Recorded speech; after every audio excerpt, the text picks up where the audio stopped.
that has mostly been the case, I would say. But if I were to look at the times, the number of times the Prime Minister has addressed the nation on economic issues are approximately 5 to 7 times, Deepanshu, Mohan. And these have been critical because particularly during those 2 years of COVID, he had addressed the nation multiple times that had to do with disruptions which were caused because of COVID-related economic challenges.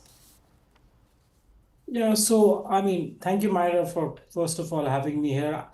I would probably say that the Prime Minister's address might have a lot to do with the GST rationalization kicking in, and just I mean, his signaling effect in boosting public morale, as you've pointed out, has been very high with every speech and every address. He has tried to harmonize a positive morale or a culture of different shift in production, consumption patterns amongst people, which are important. I mean, as you need a singular central apex point of leadership to command that sense of authority. Having said that, I must say, however, that in each of these addresses, the consequence years down the line, when you look at demonetization or the nature of response at the time when we immediately responded to the pandemic, have been very critical of how we have sort of approached this in the past, and just generally policy interventions. Having said that, on the GST issue, it's a positive move. It is no doubt that the rationalization of the tax slabs will make or cause a huge positive impact. Having said that, what I was trying to do before your show was to get a few facts very clear for your viewers and audience on how much of impact this may actually have on Yes. the so-called middle class, because this is very important. The middle class in India is not a narrow, concentrated class. It's for anyone who's earning between 5 lakh to 30 lakh rupees. It's a big chunk of the consumer bracket.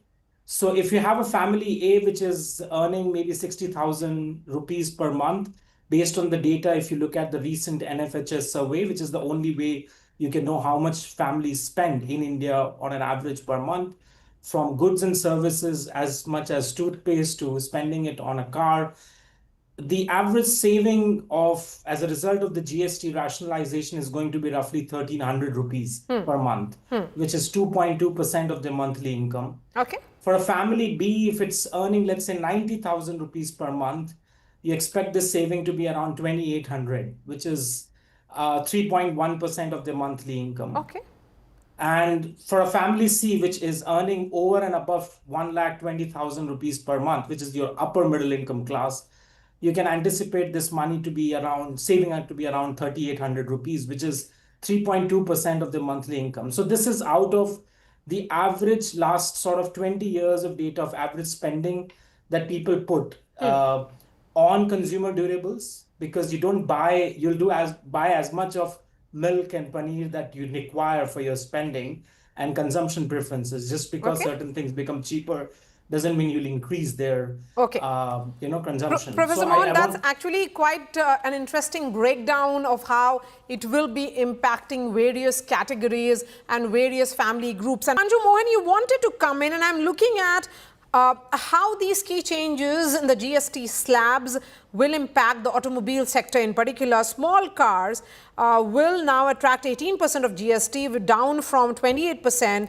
Motorcycles up to 350cc also fall under the 18%, which will benefit mass market motorcycles such as Honda Shine, TVS, Apache, Bajaj Pulsar. Then we look at various sectors, and even electric vehicles remain under the concessional 5% GST though.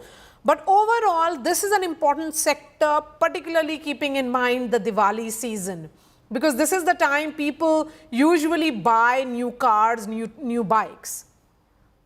Yeah, so definitely, Mariam, on cars, passenger vehicle segment, you would expect a positive impact right away. I mean, you are going to see a very good seasonal quarter for the next 4 months. Whenever any data comes out on consumer spending for the next 3, 4 months, there is going to be a lot of good talk.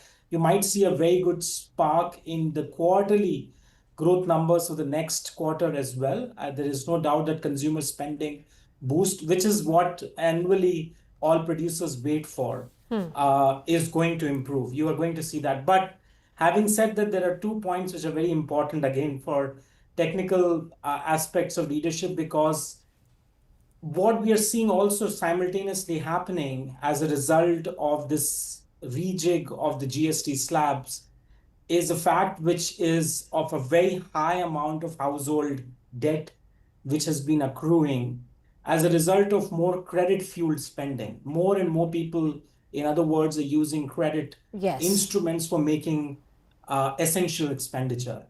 And this is not just a tier one city feature, it is happening in tier two, tier three cities. That's right. We've been doing a lot of field work. And 23% of the average debt per individual at a household level has increased. 23% in just last 2 years. This was, I mean, on an average, you can see 3.9 lakh to 4.8 lakhs at a household level in just 2 years. Now So you are that's sensing that that'll go down, but how? But no, what so will be the debt. So slide like? what happens is that when there is a lot of debt, whenever you save any money from spending, you're likely to pay in to cover in that debt. So that doesn't really go into your productive spending right away, and you don't see a growth impact of that spending. It's like saying that if I have a high home loan repayment to make and now I have more money that I can save, let's say that 2,800 I can save from a 90,000 rupees per month family B income, I can put that 2,800 now towards my EMI payment. So I'm still putting that money, but it is not leading it to be a high growth situation. The other big issue is household savings. I mean, Gurcharan Das is here and he would know that back in 2011-12, India's household savings level were around 34% of GDP. This number has come down to, as I'm looking at the most recent number, roughly around 9 to 10%. It was 17 to 18% in 2024. And that is a big problem. Household savings being low and debt levels being high means people will spend. A lot of people you will find will be going to shopping complexes, will be buying, but a lot of that may be coming from retail loan growth or credit card induced growth.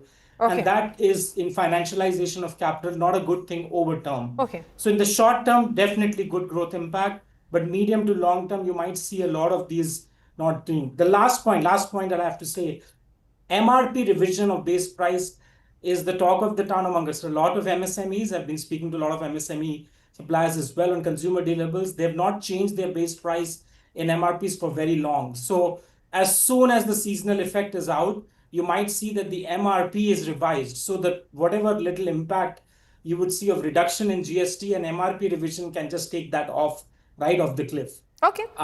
So So, that's so some of the info MRP you need. revisions, if they happen, it will not, translate into benefit to the consumers. No, so of course, any benefit that we potentially would get from a reduction in tax and indirect tax would be offset by a revision in MRP, because MSMEs and many consumer durables have been struggling. I mean, it's from the demonetization years Okay. that MSMEs have been facing a lot of Okay. problems. So